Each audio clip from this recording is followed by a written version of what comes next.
ఇప్పుడు నేను చెప్పేది రీసెంట్‌గా నా జీవితంలో నా కళ్ళతో నేను చూసిన ఒక సంఘటన అన్నమాట. అదేంటంటే నాకు తెలిసిన ఒక అన్న వాళ్ళ పాపకి 1½ ఇయర్ ఉంటది.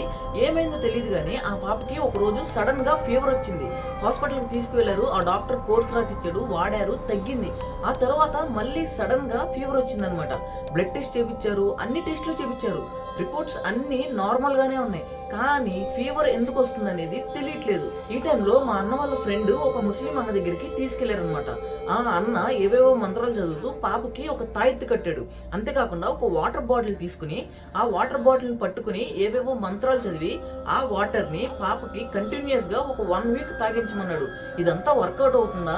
ఫీవర్ కి దీనికి లింక్ ఏంటి అని నేను అనుకున్నాను. కానీ బిలీవ్ మీ 3-4 రోజుల్లో పాపకి జ్వరం పూర్తిగా తగ్గిపోయింది. మీరు గాని మీకు తెలిసిన వాళ్ళు గాని ఎప్పుడైనా మీ లైఫ్ లో ఇలాంటి ఇన్సిడెంట్ ని చూసారా? చూస్తే కామెంట్ చేయడం మాత్రం మర్చిపోవద్దు.